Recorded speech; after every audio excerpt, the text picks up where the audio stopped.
Muchísimas gracias, Sati. Por supuesto, nos dejas unas reflexiones muy interesantes.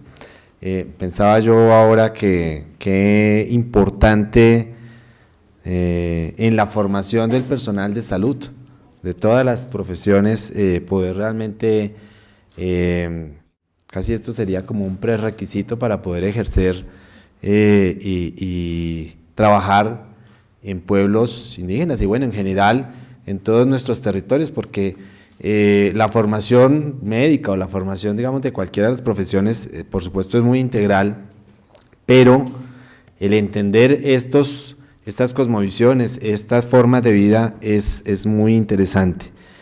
Y también un poco nos haces el llamado en torno a la geopolítica la geopolítica o nos haces recordar nuestra abundancia, ¿cierto? Nuestra biodiversidad, que es nuestra mayor riqueza, pero también como en algún momento, a través de estas formas de geopolítica de la sed, por ejemplo, nos hacen pensar que somos pobres y nos crean realmente una pobreza.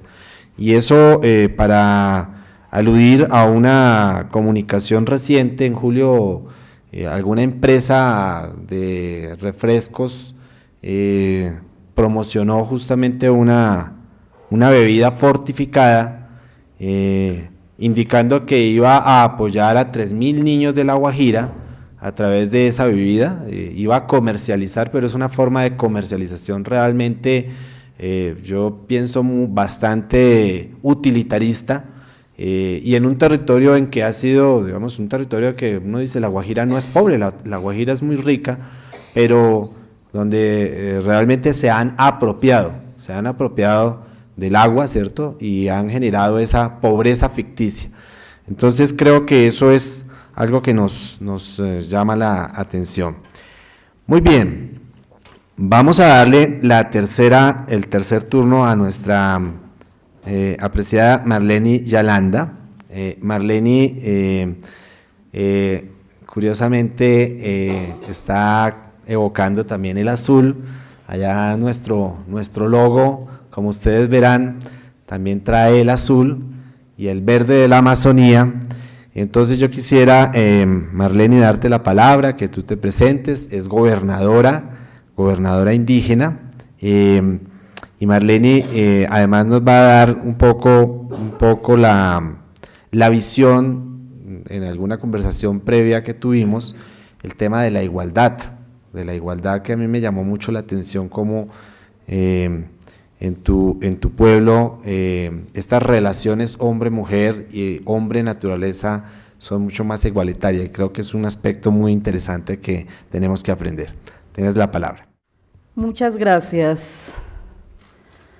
Vuelvas chapta namjime namui pishimisagwe así. Namui kalimue así. Que la jete nambe mutegucha pita wenger. Pite iguane maramikan.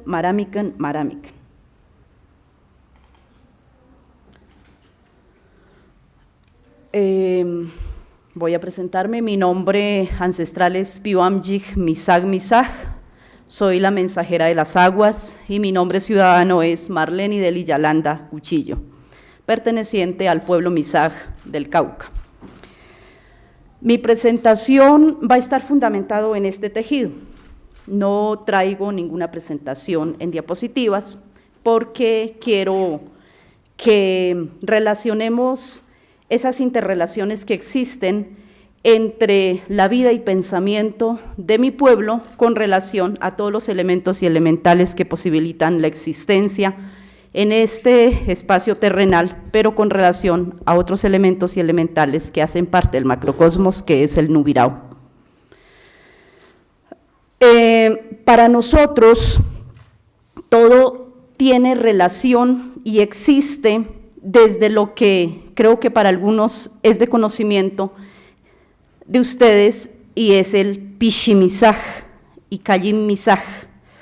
Entonces, como nos damos cuenta, de entrada estamos contando con dos que para algunos se asumen como personajes y otros también han llegado a asumirlos como dioses.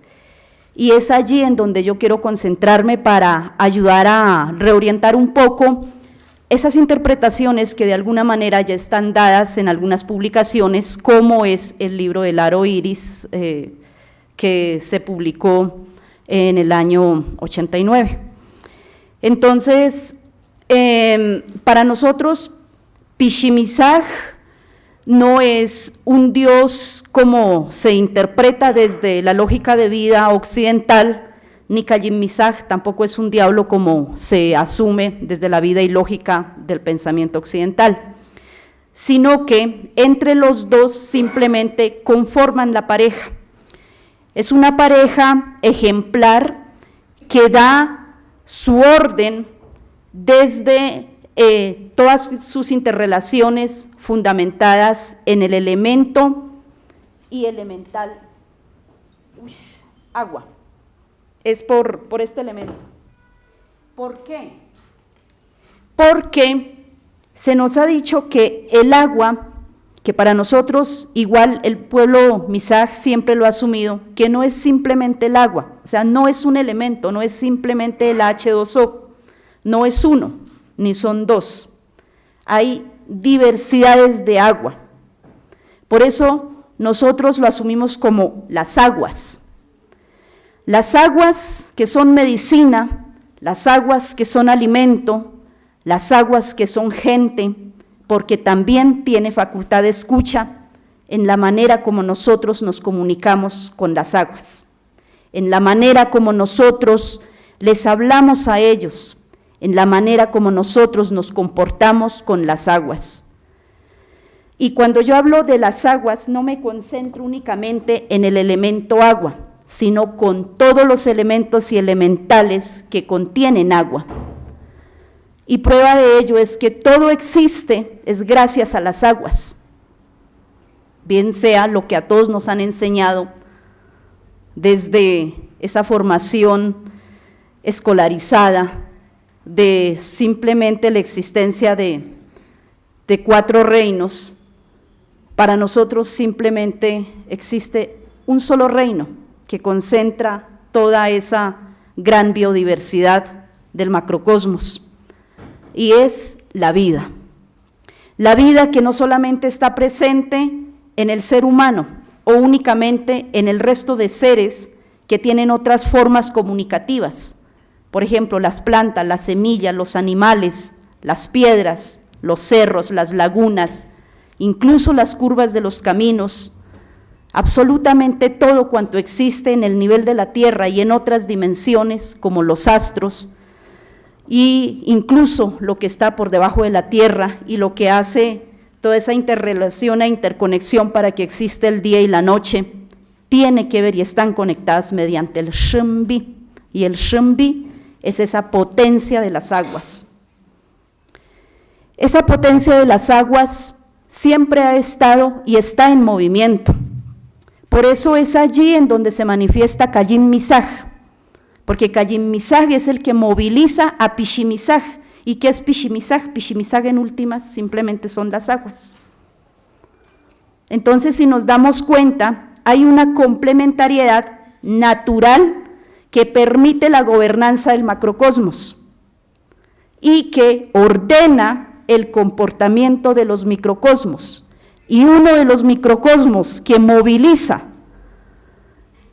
esa totalidad es el ser humano, independientemente del origen que tengamos. Particularmente los Mizaj, el hombre, tanto la mujer, tenemos las mismas corresponsabilidades. Por eso existe un gran principio nuestro, y es el de la Talatá.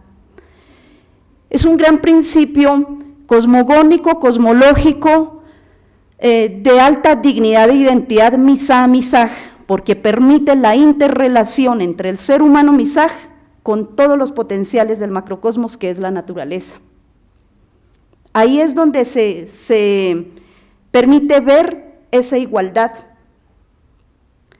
Y a hoy ese concepto del pueblo Mizaj incluso ha trascendido a otros escenarios en donde se interlocuta con otras personas, y no solamente personas, sino también otras intenciones, otras búsquedas de poder lograr o buscar entender una vida que tiene su propio orden.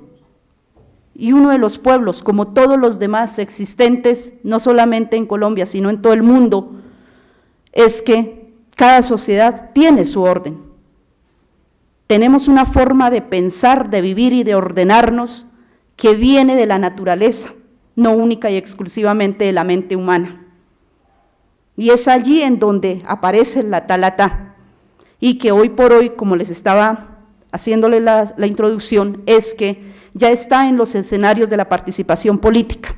Por eso es de allí que hoy por hoy se empieza a hablar de las relaciones de autoridad a autoridad, aportada por el pueblo Misaj y hoy por hoy presente en los escenarios políticos. ¿Por qué? Porque para nosotros ninguno es más y ninguno es menos. No hay ningún ser humano superior a nadie y no hay ningún elemento ni elemental superior a nada ni a nadie, según nosotros. Es una lógica de vida y pensamiento nuestro. Por eso, lo que tiene que ver con el comportamiento de la mujer y del hombre están relacionados con este tejido.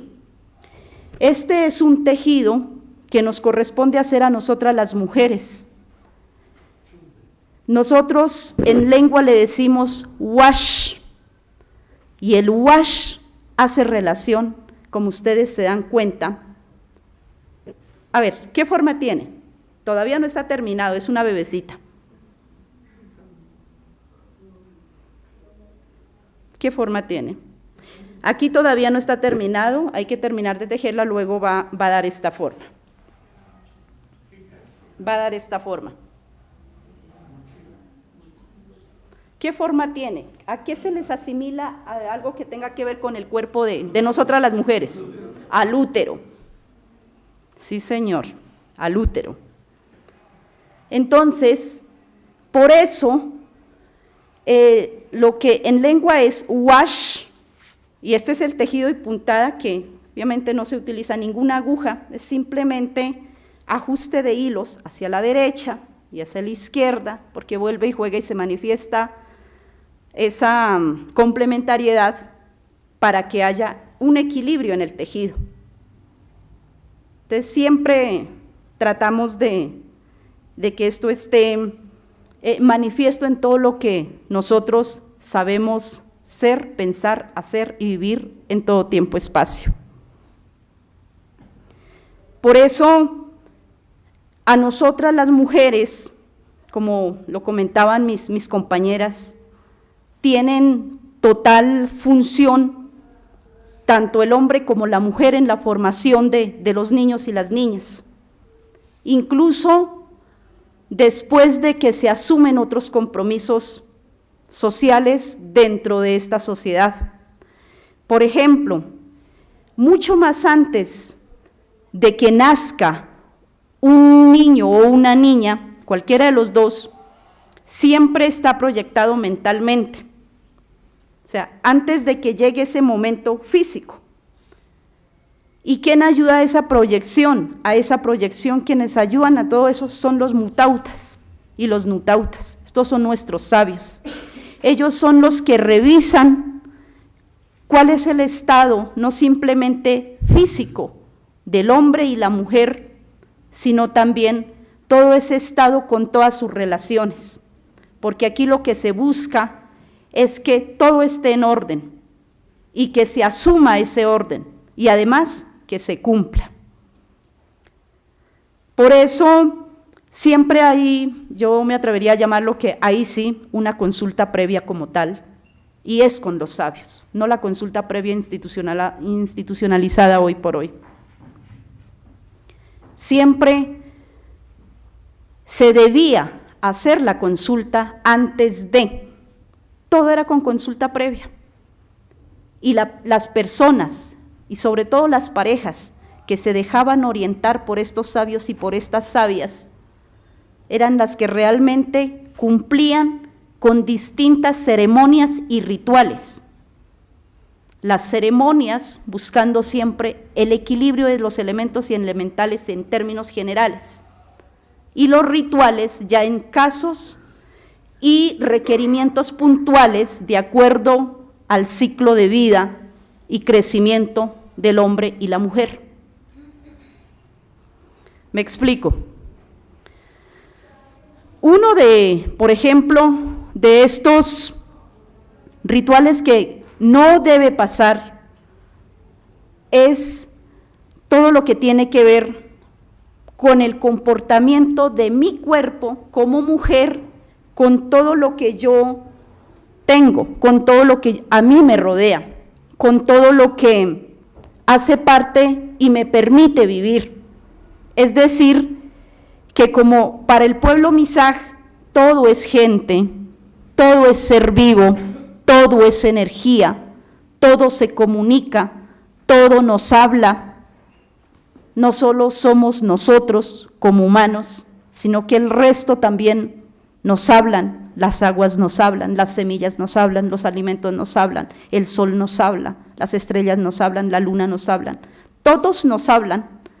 Por eso nosotros hablamos del Misá Misaj, porque allí está la integralidad, es la integralidad de este cuerpo comunicado por medio de este artefacto conocido como Tambalguarí, que conecta con otras dimensiones, y asimismo los pies, que comunica ya con la parte subterrenal, que en lengua es el Shambir, y obviamente hacia los lados ya el amanecer de un día y el momento del descanso del día o la llegada de la noche.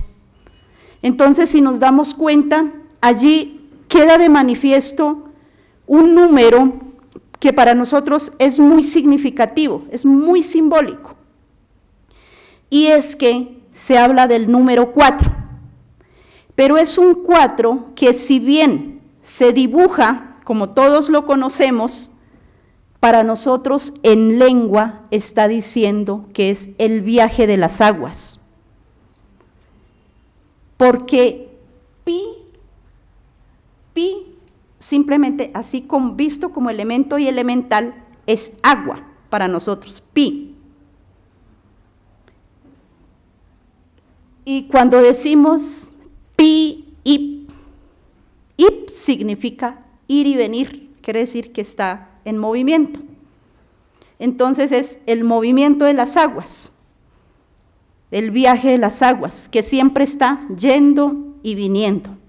¿Y cómo se manifiesta y cómo nos lo han enseñado a nosotros? A nosotros siempre nos han dicho que si bien las aguas se encuentran en las lagunas y luego caminan hacia el mar por medio de los ríos, luego se regresan por medio de las nubes y retornan nuevamente a su vientre, al páramo.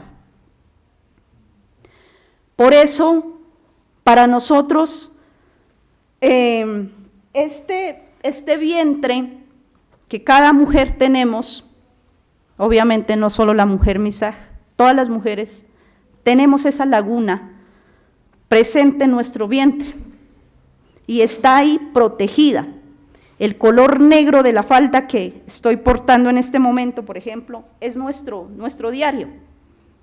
Es negra porque ella es la que protege ese vientre y está comunicada con esa agua que está presente allí y es la que posibilita la vida.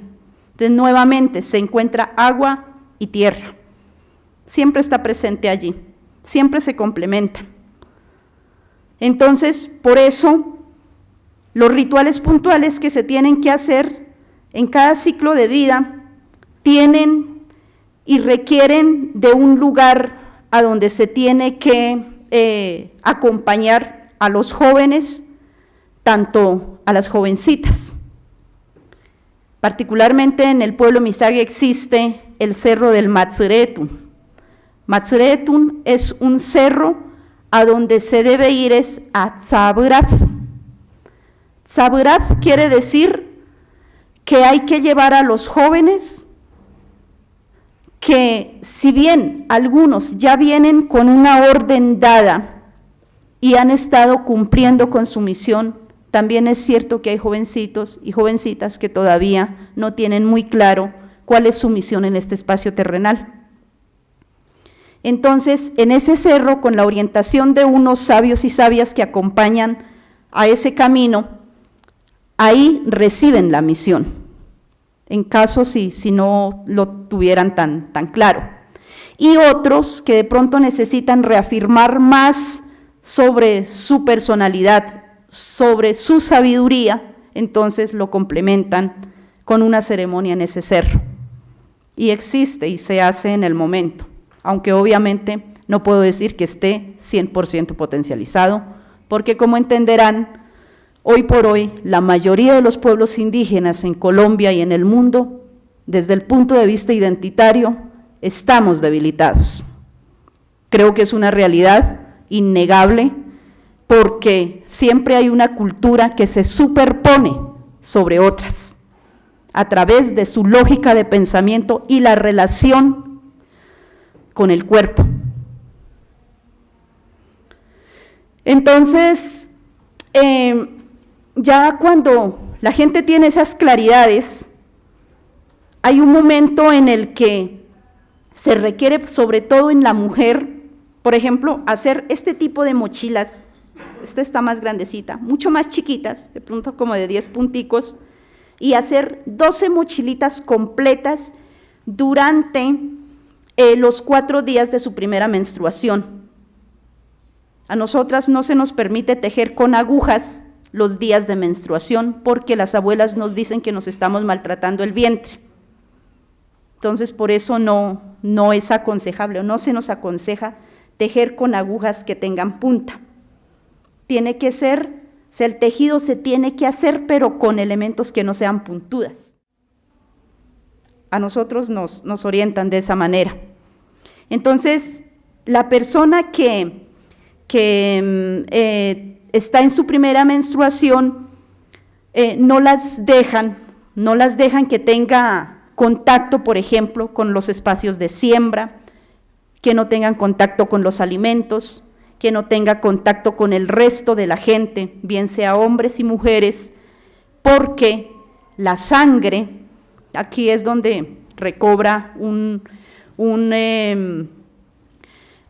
poder de comunicación de esta manifestación del cuerpo con relación a otros elementos, y es el respeto al otro, no solamente entendido como persona, gente que habla, gente que piensa, gente que camina, sino también con el otro, esa otredad que está manifiesta en la naturaleza, y son los espacios de los cultivos, los mismos espacios de las casas, y más aún con los espacios ceremoniales y sobre todo las fuentes de las aguas.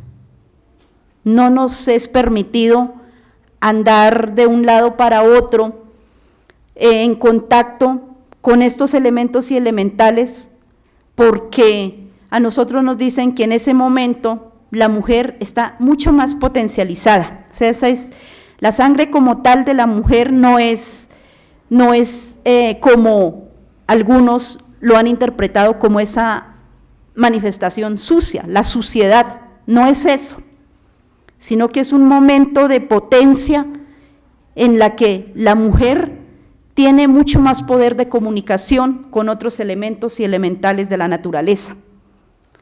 Por eso se tiene que respetar, porque si yo afecto con mi sangre a los demás elementos y elementales, obviamente ellos también van a responder. ¿Por qué? Porque como todo es vivo, todo es energía, si yo maltrato, obviamente también seré maltratada. Y así actúa la naturaleza.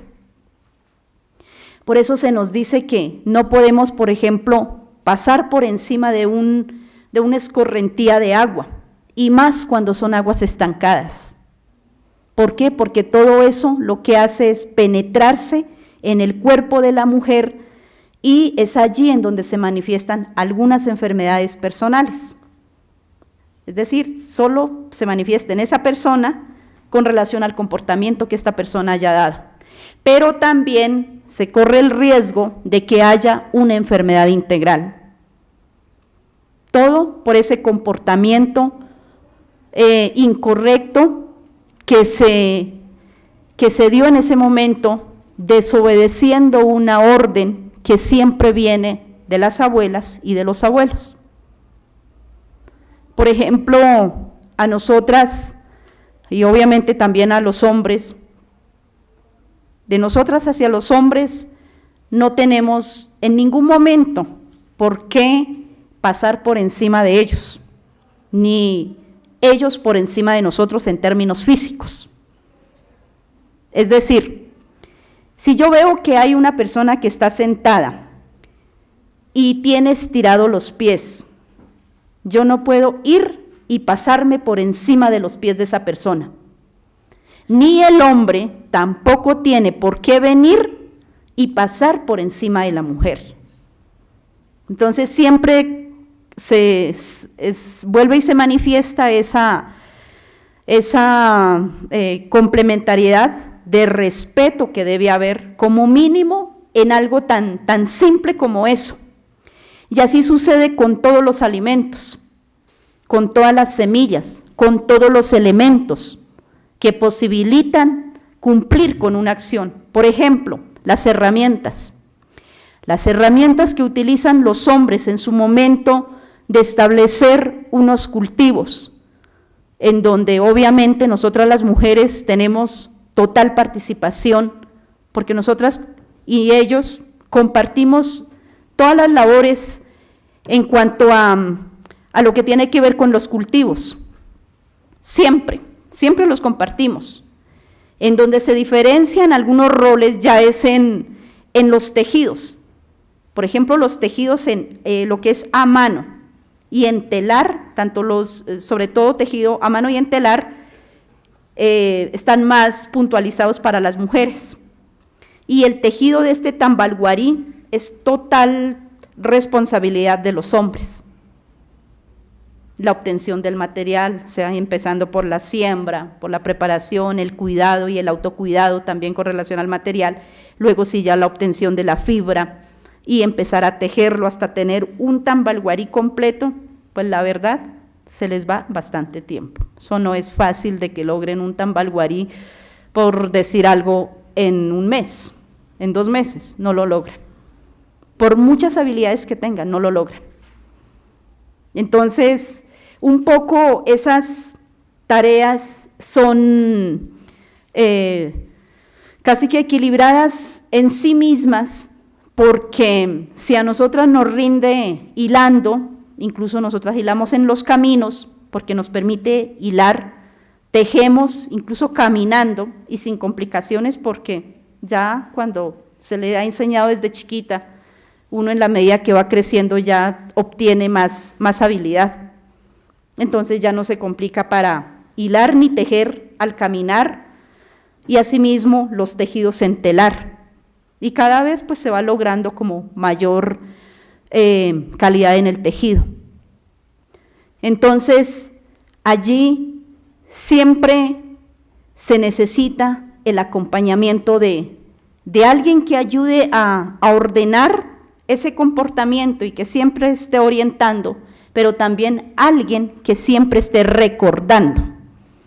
Porque si no hay alguien que nos ayude a recordar, porque obviamente no todos somos sabios ni somos sabias, porque los sabios y las sabias son aquellos que realmente tienen el verdadero poder, y es el poder de la comunicación con los elementos y elementales del macrocosmos. Esos son los verdaderos y las verdaderas sabias. Obviamente hay mucha gente que sabe y conoce, pero hay otros que solo conocen y saben, pero no son sabios. Entonces, si nos damos cuenta, dentro de todas las sociedades siempre hay gente que ya tiene una misión que cumplir en este espacio terrenal y otros que tenemos otras tareas que tenemos que ayudar también a encaminar esas grandes misiones.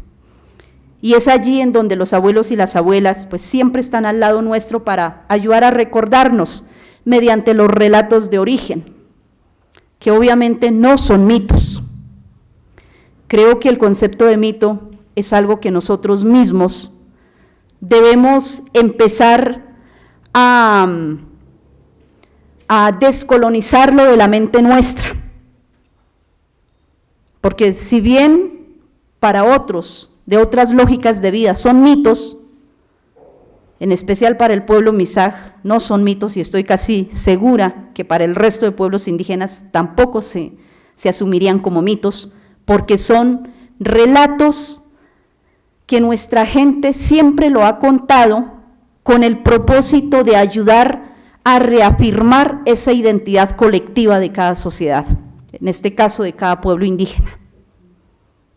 Entonces, pienso que de alguna manera uno de los retos que no solamente tenemos los pueblos indígenas, y sobre todo nosotras las mujeres, porque somos las que de verdad acompañamos, orientamos, dirigimos siempre, porque todas tenemos un hogar, todas tenemos al lado un hombre como mínimo, y a veces hasta más hombres, más de 4 hombres, como es en mi caso.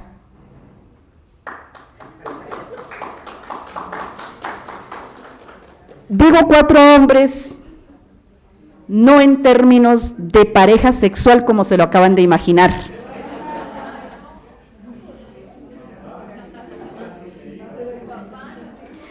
Sino porque, sí,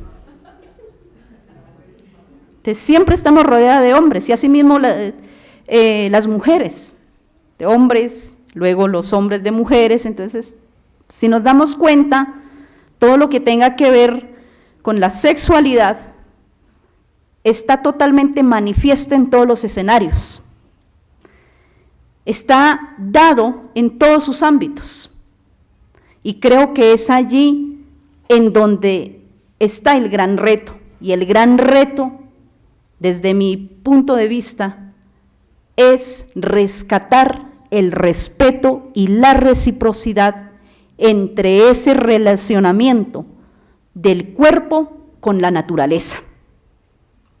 No he dicho y la naturaleza, es con la naturaleza. ¿Por qué? Porque la lógica de vida y pensamiento antropocéntrico, de origen eurocéntrico, siempre ha catalogado y continúa estando hombre y naturaleza. Entonces, con lo poco que les acabo de compartir desde la sabiduría del pueblo Misaj, que es nuestra gran búsqueda, ese es nuestro gran alcance político que hay que dar, porque esa es la misión política que tiene el pueblo Misaj, es ser Misaj desde siempre y para siempre. Esa es y ha sido nuestra gran búsqueda, y ese es el reto, no solamente para esta sociedad, yo creo que para todas las sociedades, es conocer de su origen, de sus misiones, y no quedarse solo en ello, sino también mirar cómo compartirlo con otras sociedades, pero dentro del marco del respeto y la reciprocidad. Hoy por hoy, en un escenario globalizado, en donde se habla de conceptos que aparentemente parecieran ser nuevos, pero que obviamente no son nuevos. La interculturalidad es un concepto que de entrada tiene un origen que limita, que fracciona, y es porque se acentúa en el concepto de cultura. El concepto de cultura dada desde Occidente simplemente nos está diciendo, hay unos que son cultos y otros que son incultos. Y lo que yo he aprendido y les comparto en este instante a ustedes, de acuerdo a la sabiduría del pueblo Misag Misaj, es que no existe tal. Es decir, no hay unos superiores ni unos inferiores, sino que todos tienen iguales capacidades, iguales sabidurías, iguales conocimientos, iguales memorias que se relacionan y están presentes no solamente en la mente de estos seres humanos pertenecientes a estas sociedades, sino en todos sus espacios vitales, hoy por hoy conocidos como territorios. ¿Por qué? Porque estos espacios territoriales tienen toda la potencia, tienen toda la vitalidad para que nosotros, como es el pueblo Misá Misaj, siga siendo, siga pensando, siga viviendo, siga existiendo, fundamentado, es decir, comunicado en su ancestro Misá Misaj, y es la única garantía, tanto en esto que Occidente llama el pasado remoto, el presente y el futuro. Para los Misaj Misaj, ese futuro simplemente está en la memoria ancestral de esta colectividad, con todas sus relaciones. Entonces, la invitación que quiero dejarles a ustedes es que ojalá, en la medida que todos podamos aportar, no solamente en términos de disciplina, porque yo creo que si hay algo que sí fracciona totalmente, siempre son y han sido las disciplinas, porque tiene su propio origen, es eurocéntrico. Por eso lo que les comparto, no me he parado desde la antropología como tal, a pesar de que me he formado como antropóloga, y no es mi intención, porque toda esta bondad de la palabra que he recibido, la he recibido es de mis ancestros. Eso en cuanto a la vivencia, pero también he tenido la oportunidad, gracias a esa reciprocidad, de tener también una experiencia, y es una experiencia que la he ido sumando en el camino, al compartir con otras sociedades y otros escenarios y otros instantes de vida. Entonces, pienso que en el fondo lo que nos queda en adelante es empezar a descolonizar la mente, no solamente de los profesionales indígenas, sino también del resto de profesionales, y más aún de las academias. El reto más grande que tiene esta sociedad y el mundo, me atrevo a verlo y a ponerlo en esos términos, porque estoy segura que es así, y es abrir la mente desde nosotros mismos, para nosotros mismos, pero mucho más conscientes de la realidad que tenemos hoy por hoy, porque creo que el llamado de las aguas, de las tierras, de las semillas, de los alimentos y demás ciclos vitales que facilitan la vida del macrocosmos siempre ha estado presente. Como madre siempre nos ha estado llamando, no solamente a los indígenas, no solamente a la mujer indígena, sino a todas las sociedades del mundo. Pero hemos hecho oídos sordos a esos llamados, y es por eso que tenemos tantas catástrofes. Es por eso que hoy por hoy no solamente hay hambre, miseria y dolor, sino que hoy por hoy se intensifica todo eso. ¿Gracias a qué? A que nos hemos olvidado a escuchar. Ya no escuchamos ni a los abuelos ni a las abuelas, menos al llamado de las aguas, menos al llamado de la tierra, menos al llamado incluso de las aves que tienen otra forma de comunicarse con nosotros. Y así sucesivamente de todos los elementos y elementales de esta dimensión de la Tierra y otras dimensiones que muchas veces nos llegan por medio de los sueños. Nos hemos volvido sordos, a pesar de que tenemos oídos, ciegos a pesar de que tenemos vista, los ojos bastante avidosos para poder observarse y darse cuenta de diversas realidades, pero que por pensar en querer ser yo, primero, segundo, tercero, cuarto, quinto, siempre yo, y no en un nosotros conexo a la naturaleza, sino siempre el ser humano capaz de todo, el ser humano que encarcela de alguna manera a la naturaleza. ¿Por qué? Porque está pendiente del cómo aprovecharse, llamémoslo así, desde cualquiera de las disciplinas, lo que existe en la naturaleza.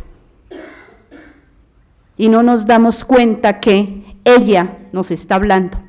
No nos estamos dando cuenta que finalmente la real gobernanza es la que proviene de la naturaleza.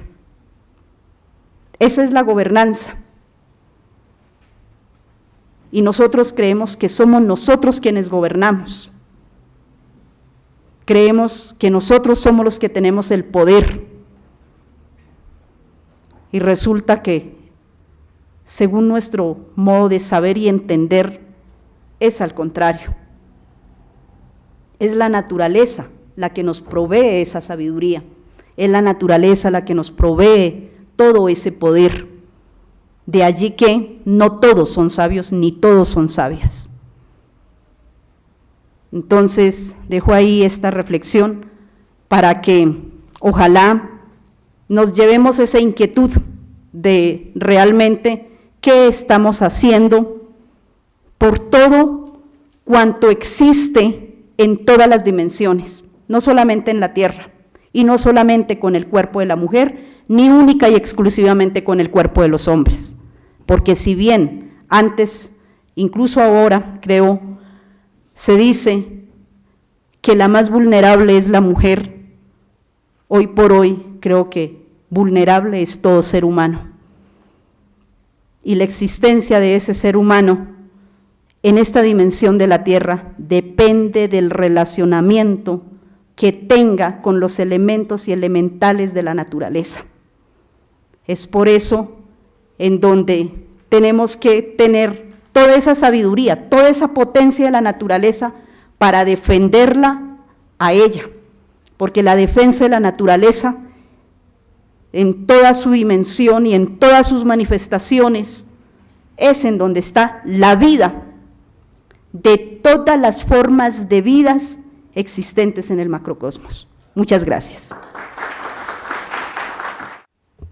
Vale, muchísimas gracias. Por supuesto también acá apreciando tu traje, el negro de la tierra con el azul del cielo, y por supuesto, ¿cómo se llama tu sombrero? ¿Cómo lo llaman? Damanguarí. Damanguarí, que evoca el cosmos con sus diferentes dimensiones. Entonces, yo miraba que a través del hilo, obviamente uno está conectando tierra, cielo y cosmos.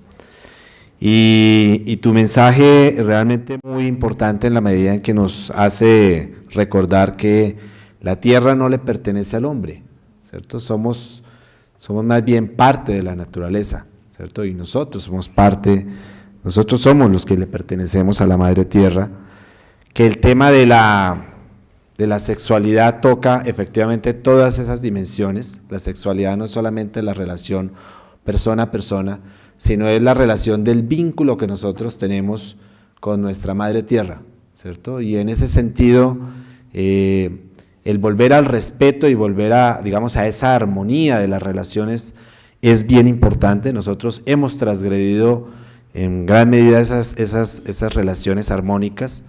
El extractivismo que nuestro modelo de desarrollo está imponiendo es parte de esa transgresión y parte del deber que nosotros tenemos en el ejercicio de una sexualidad sana y de una salud mental sana y de la construcción de un país en paz, tiene que ver justamente con esa forma de volver a entender estas relaciones.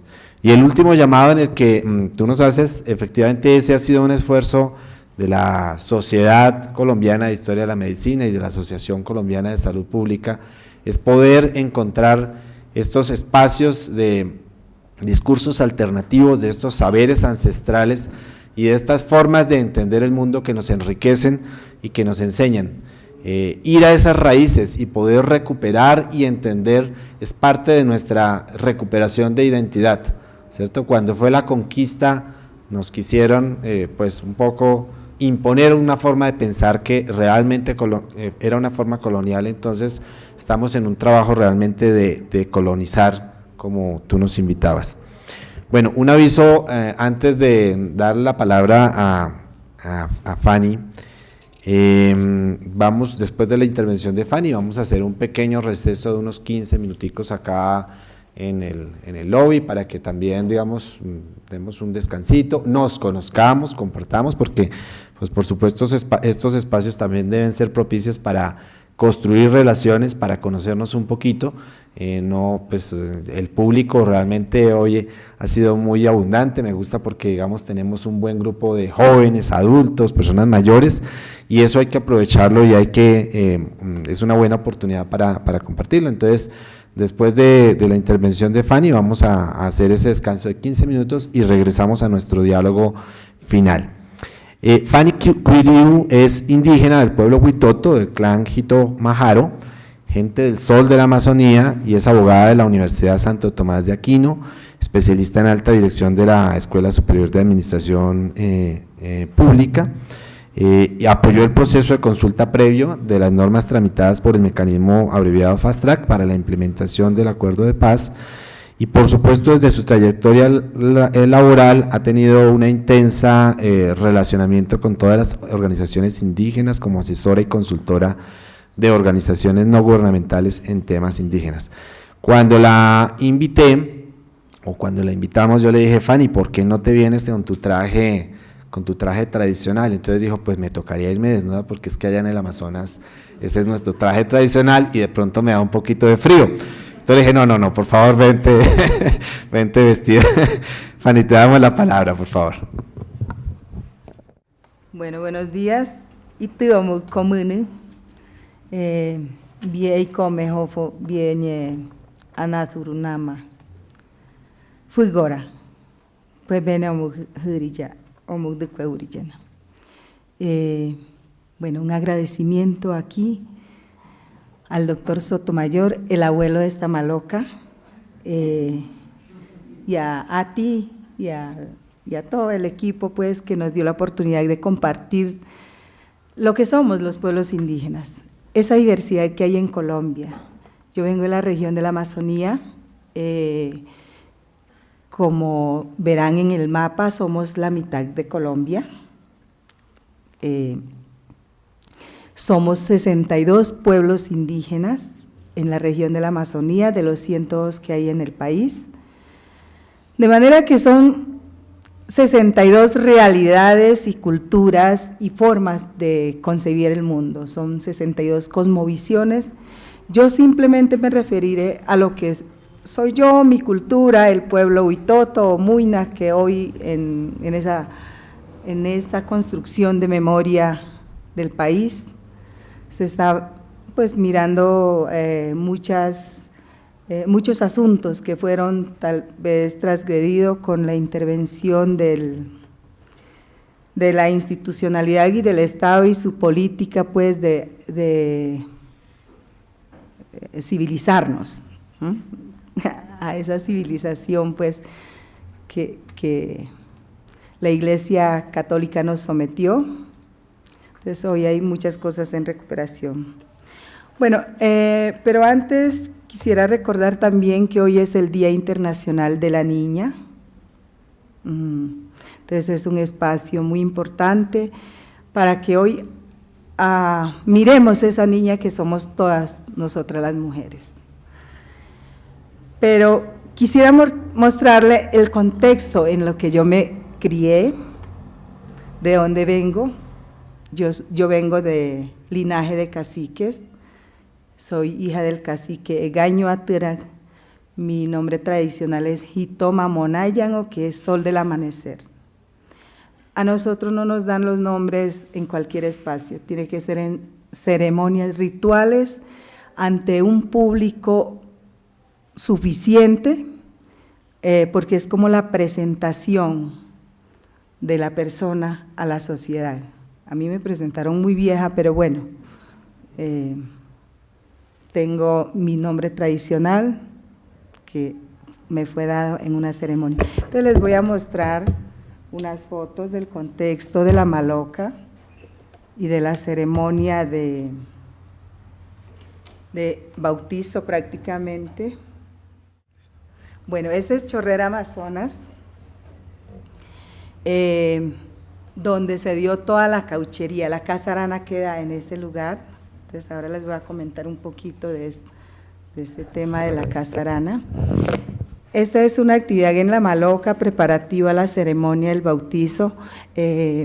Las mujeres y familias que quieren apoyarnos van a la Maloca, están preparando el tamal para compartir como tamal de yuca para la ceremonia ritual, como para 1000 personas o más. Ahí están los primos, primas, niños, jóvenes, todos estábamos en preparativo. Esta es la hoja de puy para amarrar los tamales, no es el tamal tolimense, sino es un envuelto de yuca. Bueno, ahí estamos.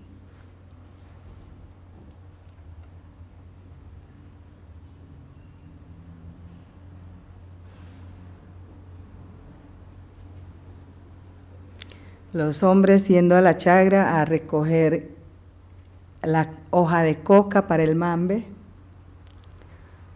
Contrario a lo que se dice, cultivos ilícitos para nosotros es la planta sagrada que fue entregada desde el origen al hombre, porque a nosotras nos entregaron otros elementos sagrados.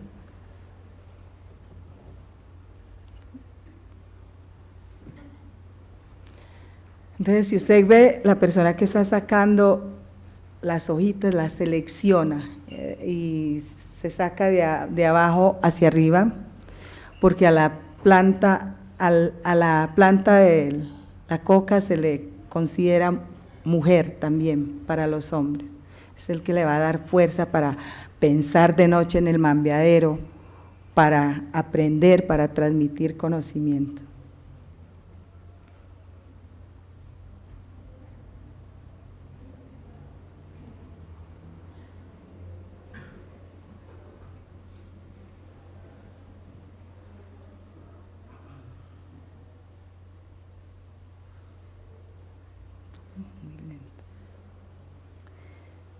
Es el yarumo es el que se mezcla con el mambe, porque el polvito de la hoja de tabaco no se consume solo, sino que se hace una mezcla con el yarumo, una planta especial que es para eso. Mire, ahí están los tamales ya listos.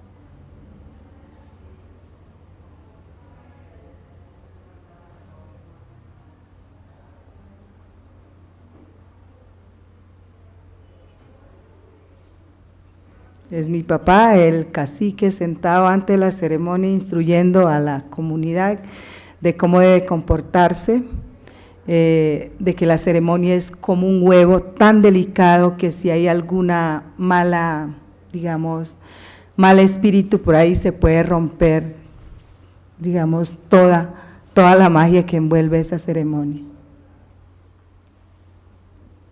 Este es el tablón que se está decorando porque ahí encima de eso van a danzar todos los participantes. Esta es la yuca dulce, ahora les explico de qué se trata.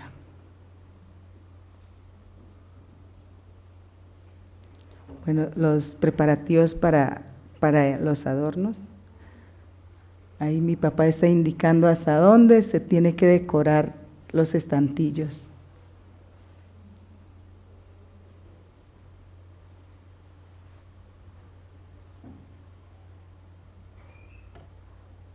Esos son el medio de comunicación. Es un par de tambores, masculino y femenino.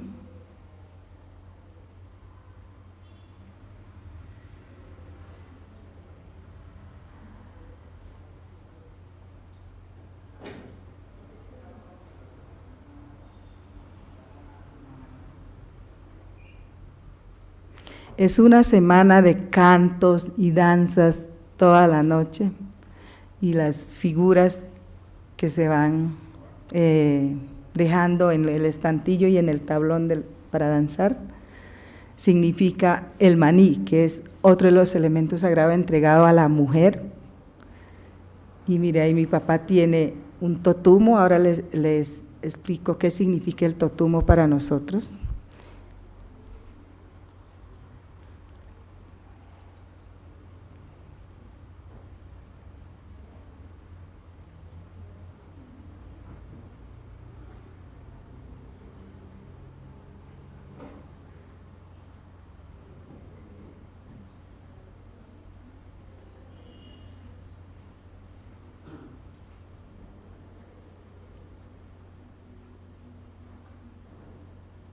Mi mamá y dos hermanas, mi papá y nosotras, mi papá, mi mamá y tres hermanas, dos hermanas.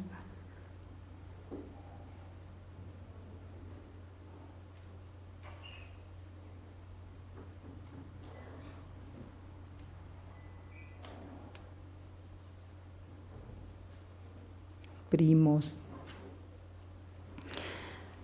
Cuando digo primos, tíos, también les voy a explicar cuál es el sentido de llamar a todo el mundo abuelo, tío, primo, ¿sí?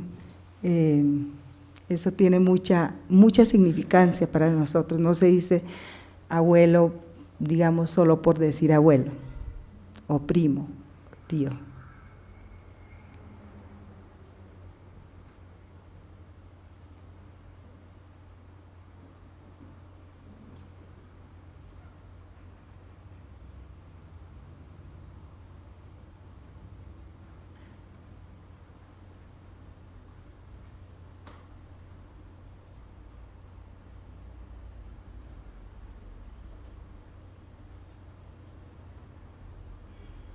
El casabe.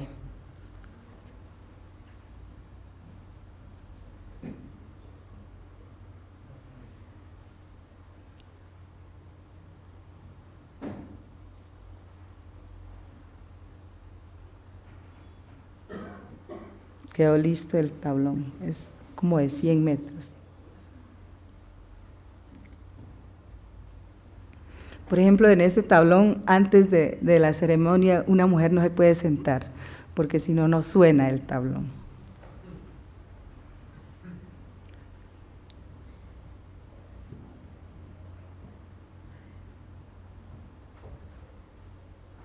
Ahí estamos nosotras, las hermanas. Si ustedes ven, estamos llenas de adornos y coloridos, porque la mujer huitoto es vanidosa. Y desde el origen somos así, a nosotras, sobre todo los que somos de linaje de caciques y ceremoniales, tenemos que ser mujeres muy pintosas, o sea, de hecho, antes de tener labiales, polvos faciales, nosotros teníamos nuestros propios elementos de la naturaleza con lo que nos pintábamos la cara, los labios. De manera que eso de que la mujer indígena anda sin maquillaje, en el mundo huitoto no es tan cierto. A veces la antropología quiere mitificar o decir que la mujer indígena no es, o sea, yo lo que he visto es que cuando anda sin maquillaje y con la vestimenta tradicional, ese es el indígena, ese es el estereotipo que se tiene el indígena aquí en Colombia, en todo el mundo, creo. Pero realmente nosotros las huitotos somos demasiado vanidosas porque así nos formaron, pero pues las que venimos de malocas. Entonces, por eso es que en las ceremonias nosotras nos pintamos muchísimo y siempre andamos maquilladas. Yo, pues ahora que puedo comprar labial, siempre ando con los labios pintados y bien maquillada, pero porque también eso viene ya de origen. Hasta unas semillas, usábamos semillas para peinarnos. Inicialmente los aretes se hacía del recipiente del mentol o de los ungüentos esos, entonces se alisaba y se hacía unos aretes brillantes grandísimos. Entonces siempre las huitotos fuimos muy vanidosas, o somos muy vanidosas. Ese es mi papá colocándole los nombres, mire, ese es maní y casabe, para compartir con los visitantes, porque ahí mi papá le está diciendo a todos cómo se llama, cómo es el nombre, que en adelante ustedes tienen que decir a esta mujer con este nombre.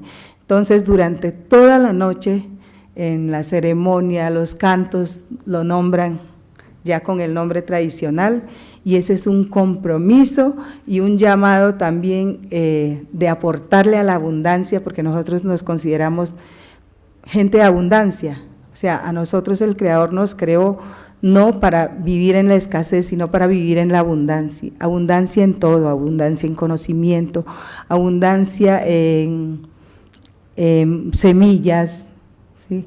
y en todo lo que nos rodea, todo tiene que ser abundante, tan abundante que una maloca es supremamente grandota y el espacio es muy grande para albergar alrededor de 700 personas por ahí.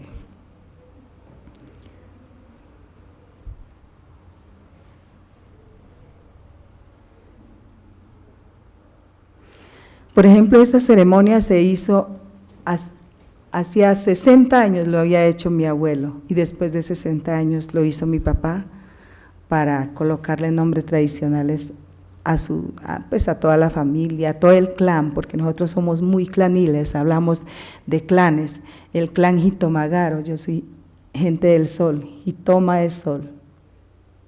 Mira, ellas están danzando, bueno, mientras eso sigo hablando. Bueno, entonces yo quería empezar diciendo que para nosotros todo está organizado desde el origen, todo viene entregado tanto al hombre como a la mujer, elementos sagrados que le van a ayudar, por un lado, a dar vida, a dar abundancia en alimentos a su generación, a su clan. Entonces al hombre se le entregó el tabaco y la coca, y a la mujer se le entregó el maní y la yuca dulce. Entonces esos son dos elementos sagrados para la mujer. La yuca dulce significa palabra dulce, mientras que el tabaco significa para cuidar el aire de vida, la vida.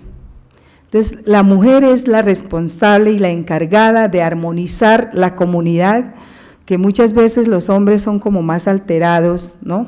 Se alteran con facilidad. Entonces, la mujer es la encargada de endulzar la palabra, de endulzar el corazón del hombre para evitar la desarmonización.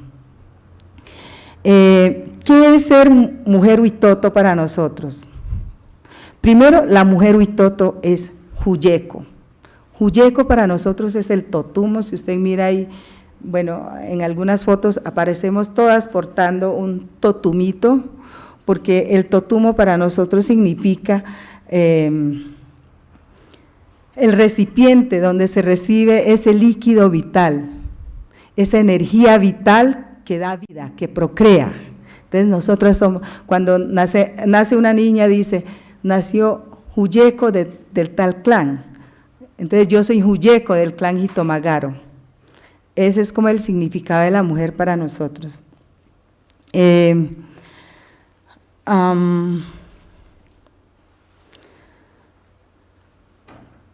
A ver, el ser Huitoto o la persona Huitoto es como cuidado desde la gestación, no desde que nace, sino desde antes de nacer. Entonces, hay un cuidado especial para una mujer gestante, se le cuida con comidas especiales, con baños especiales. Una mujer gestante no puede ir a bañarse en el río porque la naturaleza para nosotros, así como es hermano, parte integral de nuestra vida, también tiene elementos dañinos que pueden afectar la vida del niño. Entonces una mujer no puede ir después de las 4 de la tarde a bañarse en el río en estado de embarazo o cuando tiene el periodo, ¿sí?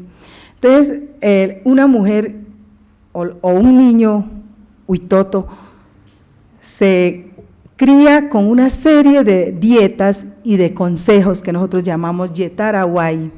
Yetarawai es la palabra de consejo con la cual se forma, porque nosotros formamos para la vida, no educamos, es formar al individuo, a la persona, para que sea una persona buena, buena en el sentido de que no desarmonice, no dañe el entorno, la convivencia, sino que sea una persona respetuosa, respetable. Entonces, con todos esos buenos argumentos, principios, valores que está en Yetarawai, a nosotros nos forman, nos crían, nos cuidan desde que estamos en el vientre materno. Durante el embarazo, la mujer Huitoto, por ejemplo, cuando truena, llueve, que a veces en la selva, acá yo no he escuchado, pero en la selva los truenos son mucho más fuertes y las lluvias son fuertísimas. La mujer embarazada no puede dormir y no debe dormir, porque ella tiene que cuidarse, porque es el momento en que hay espíritus negativos que están rondando por ahí, que se pueden meter al bebé que está en la barriguita. Entonces la mujer se la pasa toda la noche tocándose todo el cuerpo, diciendo que está completo, los 5 dedos, en el derecho, en el izquierdo, las 2 orejas están bien, los labios, para que no salgan labios leporinos, bueno, todo eso, entonces, que tiene 2 pies, entonces empieza a tocarse todo el cuerpo y decirle al niño, así como yo estoy completa, usted debe venir completo a la vida. Entonces, por eso es que los indígenas no aceptamos muchas veces niños con algún defecto y alguna discapacidad, porque se cuida. Entonces, cuando nace un niño con labio leporino o algún defecto, es porque la mamá no dietó, es porque no se siguieron las reglas que se habían previsto para la crianza, para el cuidado también del bebé en el vientre. En lo que tiene que ver con el tema sexual, ¿no?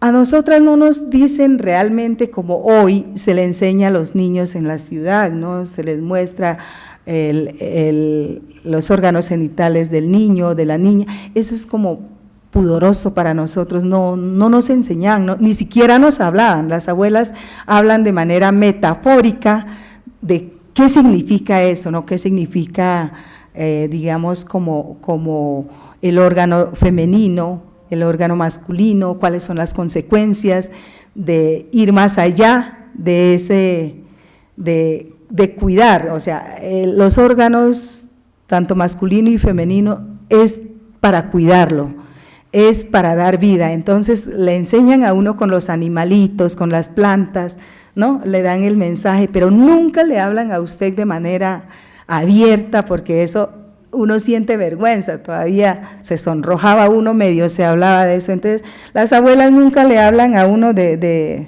esas cosas, le dicen a uno, malo como hoy yaturu, y te no iri, oja y yo 2 años. A cada uno dentro de la maloca se le dio un lugar.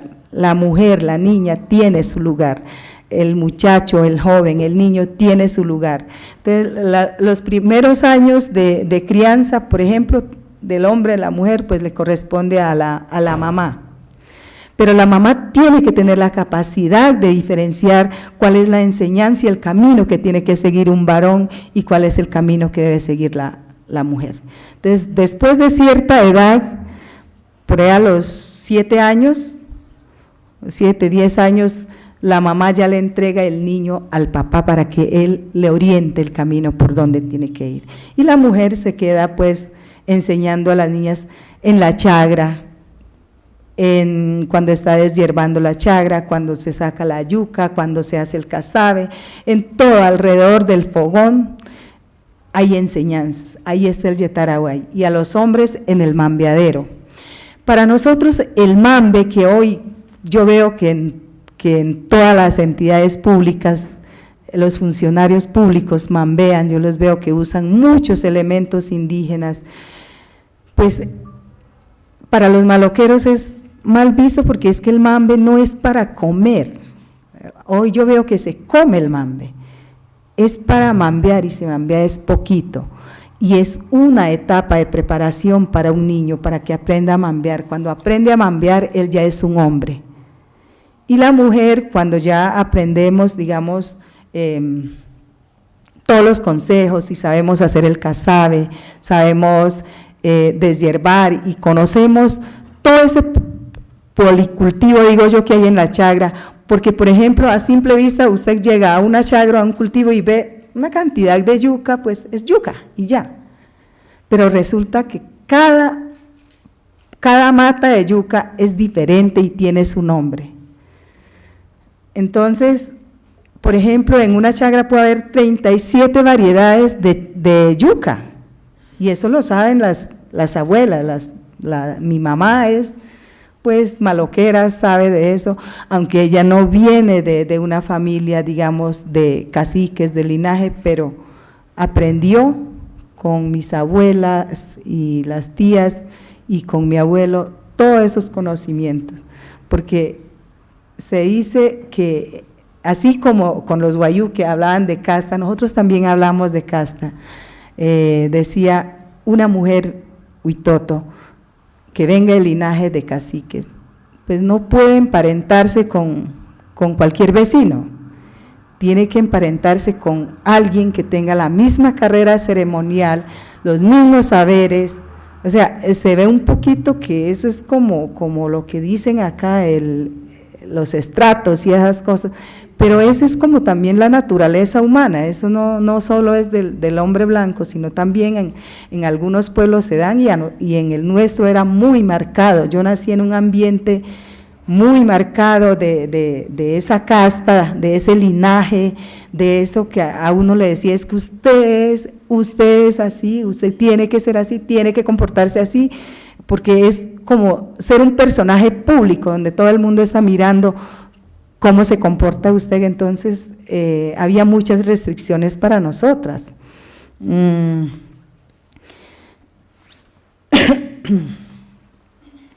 Pero también dentro de esas vanidades había una concepción de cuál era la mujer bonita, ¿no? Esa mujer que le gusta a los hombres en nuestro medio. No es la mujer modelo, esa flacuchenta que anda con sus trajes, no. El estereotipo de la mujer bonita en el mundo huitoto es la mujer gorda, aquella que tiene unas piernas grandotas y que puede parir muchos hijos. Esa es como la mujer que le gusta a los hombres. Entonces uno pues no cabía porque yo era una langaruta, de hecho me insultaban que decían que tenía como esas patas como varillas de hierro por lo flaca. Entonces yo recibía todos los insultos en el internado, porque no es el tipo de mujer que guste, o sea, la belleza indígena no es la mujer flaca, es la mujer gorda.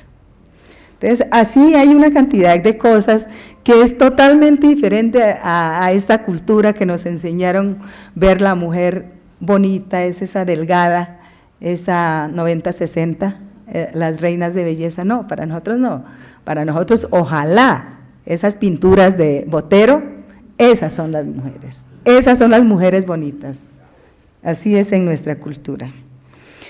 Hay una cantidad de dietas que es muy importante que también esta sociedad la puede hacer, porque yo digo, estamos en un mundo turbulento, en una sociedad que no sabemos ni para dónde va, lleno de conflictos, venimos de una historia de conflictos, yo por lo menos soy heredera de conflictos, yo soy heredera de una historia de violencia y de deshumanización de la especie humana, diría, por las caucherías. Entonces, vengo de una historia tan violenta, ¿cómo recuperar, cómo caminar hacia la reconciliación? Y creo que Colombia va a durar muchos años para llegar a una reconciliación. Yo tengo 56 años y en estos 56 años no he aprendido, he superado muchas cosas de las caucherías, pero no he aprendido a superar ese dolor. Entonces, yo digo, a Colombia nos falta años luz para superar y llegar a esa verdadera reconciliación. No se le puede pedir a la víctima que perdone a su victimario. Lo que nosotros tenemos que buscar es crear espacios y relaciones, diferentes formas de relacionamiento entre las partes para que se pueda ir dando esa armonización. Pero como nosotros no tuvimos con los caucheros esa relación, sino que vivimos de la historia, recogimos todas esas formas de violencia sexual en las mujeres, porque si a nosotras nos enseñaron que el cuerpo se cuidaba, que el cuerpo era, o sea, desde la tradición el cuerpo era sagrado porque es el huyeco que va a recibir la vida, la energía vital, el líquido vital. Cuando eso fue transgredido por la cauchería, por esas violencia sexual sistemática, masiva, cotidiana, donde las mujeres se podrían sus órganos genitales por tantas violaciones, cambia la cosa, cambia ese pensamiento, dice, aquí hay algo que no funciona, algo que no es normal. ¿Cómo es posible que el cuerpo de una mujer, su órgano que da vida, pueda ser maltratado, destrozado, utilizado como por 100 hombres, 50 hombres? ¿Qué es esa cosa? Entonces, eso nos transmitieron a nosotros, que éramos objeto de violación, porque eso era la cauchería. La cauchería para nosotros fue violación a las mujeres, todos los días una mujer era objeto de violación. 30 años de violencia vivimos nosotros, Colombia vivió 60 años con las FARC, nosotros 30 años silenciados en medio de la selva. Entonces, a veces uno se encuentra en un mundo de contradicciones, ¿no?, de encuentros y desencuentros, pero hay que superar. Yo a veces no me encuentro, estoy en un mundo de cosas pensando, digo, ¿por dónde arrancar? ¿Por dónde caminar? Sí, porque son muchas las cosas que heredé. De hecho, yo me considero que heredé el odio hacia el diferente, heredé el odio hacia lo que no fuera de mi pueblo, por todo lo que mi pueblo vivió con la cauchería. Pero ese era un problema que mi pueblo no lo hablaba abiertamente porque daba vergüenza. Los hombres eran los que menos hablaban, hasta ahora no he entendido por qué. Los abuelos no, ellos decían, ese es el canasto tapado que ya se enterró y no se puede hablar. Un canasto tapado, si afecta, no puede ser un canasto tapado. Para que el canasto se tape hay que hacer el duelo. Un duelo es necesario. Y eso fue lo que hicimos, pues un grupo de jóvenes dijimos, no abuelos, vamos a hablar del tema. Ellos sabían, los abuelos sabían energéticamente y espiritualmente que esos compañeros y esos sabios que fueron violentados y que murieron violentamente, sus espíritus no descansaban en paz. Y eso también nos generaba en nosotros el conflicto y el odio y la cosa. Entonces dijimos, no, esto hay que abrir el canasto tapado de la memoria, hacer el duelo y abrir ya el canasto de la abundancia para el buen vivir hacia adelante. Pero es un proceso, eso no nos lo pidan de un momento a otro. Entonces yo muchas veces soy muy brusca, como muy dada a responder, ¿cómo es que me dicen a mí? Que yo soy una persona, cuando uno responde muchísimo, no.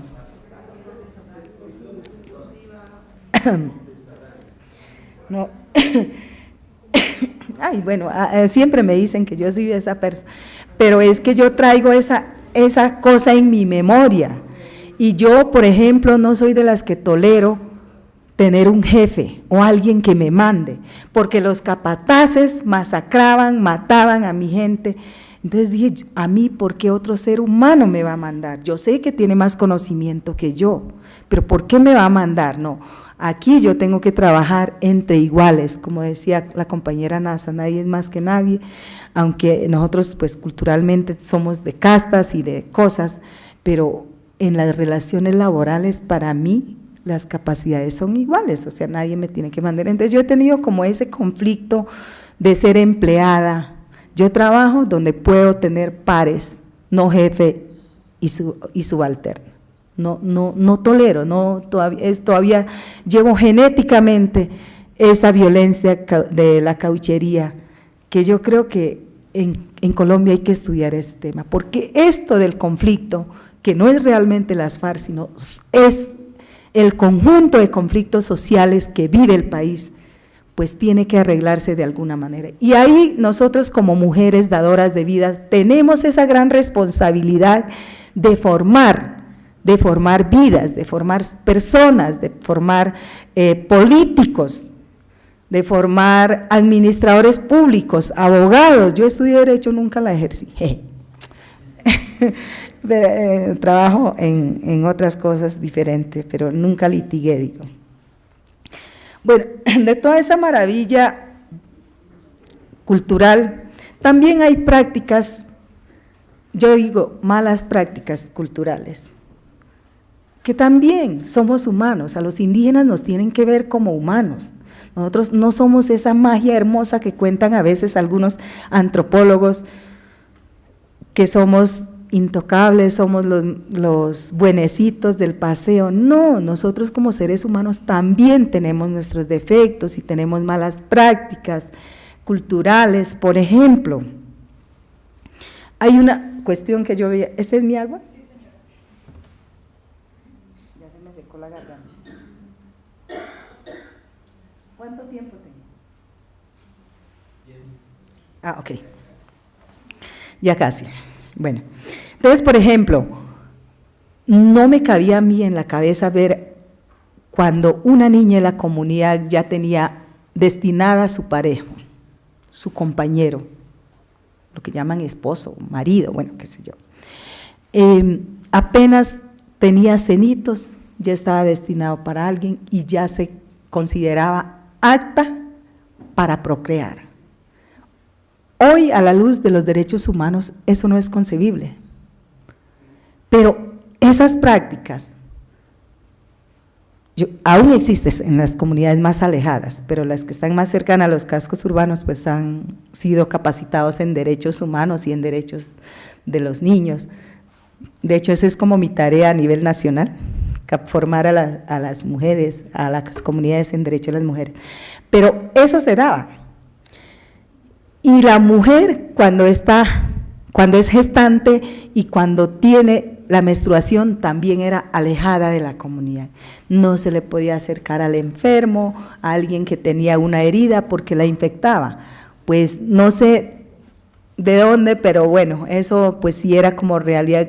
Dice que cuando una mujer en embarazo, una mujer con menstruación se acercaba al enfermo, se agravaba más, entonces siempre era como alejada de ese espacio. Entonces, son prácticas que yo digo, bueno, pues hay que pensarla de otra manera,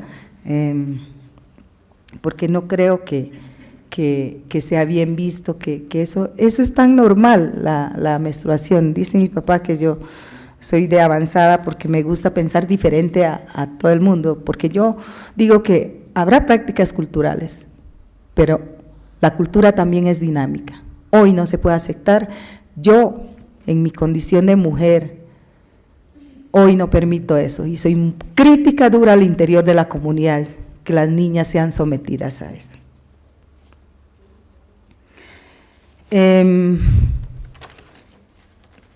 Como les decía, hoy pues como las cosas han evolucionado, no es tan grave que hoy en una comunidad indígena, en mi comunidad, una niña no sepa qué es la sexualidad, qué es tener relaciones sexuales. Ya ellas saben más que uno porque ven televisión, ven las novelas, o sea, eso que para nosotros fue como tan penoso, tan pudoroso, hoy no.